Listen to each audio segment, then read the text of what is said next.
Annyeonghaseyo and welcome to Makeupless Monday. This is Ruth and I am so glad to have you back.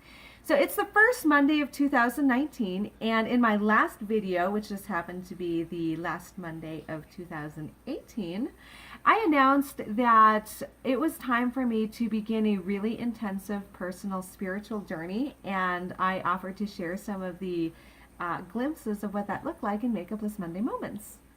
However, I realized that in order to understand the breadth and significance of this journey for myself, I really needed to go back and explain some of my previous spiritual and religious upbringing. So I am a pastor's daughter.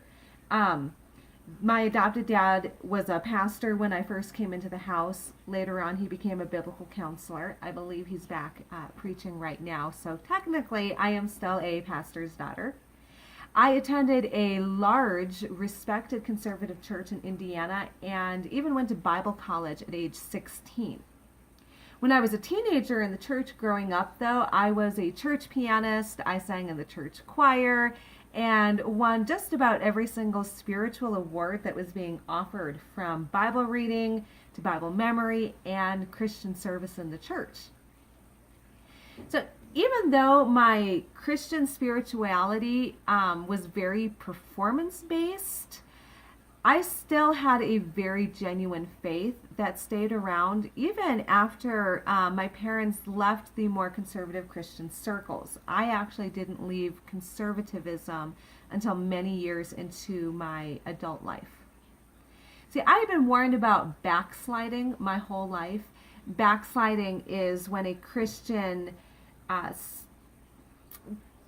it's gradually leaving the rigors of performance-based spirituality and becoming more worldly. And that's exactly what happened to me when I moved out of my parents' house and eventually joined the Army. In the depths of my heart, I really fully intended on eventually getting my heart right with God and returning to conservative Christianity. In the meantime, though, I was committing the ultimate sin and having premarital sex. So by the age of 24, I was pregnant, and my child's biological dad completely walked away from me the moment he found out I was pregnant. So having a child out of wedlock and being a single mom was a really big wake-up call to me. It was time to stop backsliding and get my heart right with God. In January of 2008, I made the decision that I was going to go ahead and leave the Army so I could stay and take care of my son. And just a short couple months later, in March, found me as a single mom with no job, a 4-month-old son, and nothing to go off of. Unfortunately, or fortunately, just depending on how you want to look at the timing, at that time, I really believed college was an absolute waste of time for women. So even though I'm running out here and I'm willfully sinning and supposedly working on this military career that's no longer there, I really believed in my heart of heart that God's intention, not just for me, but God's true intention for all women, was to be a stay-at-home wife and mom, to homeschool your children, and be the best submissive and obedient helpmeet that you possibly could be to a husband. I believed that my husband, or future husband, would be the ultimate head and authority in my home, and I was simply created to follow his lead. I even believed that careers and motherhood were diametrically opposed to each other. I really believed that working outside the home and seeking a career would literally destroy a marriage and cause undue neglect and failure as a wife and mom. After all, if my husband was to be the ultimate financial provider and total authority in the home, a successful career as a woman completely undermined his authority and also did a lot of damage to his male pride. I did begin dating someone in February of 2008, right before I got out of the Army, and I actually got married by December of that exact same year. A couple years roll by, and I get involved in helping lead women's Bible study groups.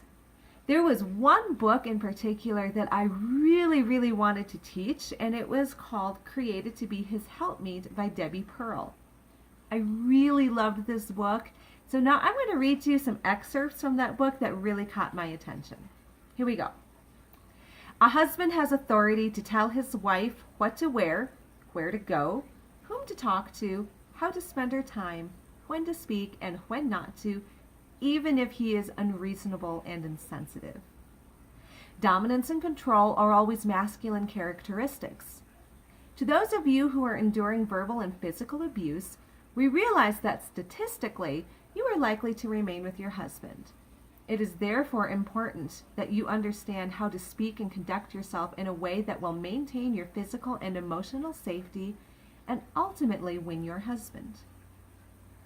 I was already in an abusive marriage, but had zero fear or concern. I was going to win my husband. So I'm going to stop here for now and continue this story next week. If you want to know more about my life, you can go below, subscribe, like, follow, etc., etc.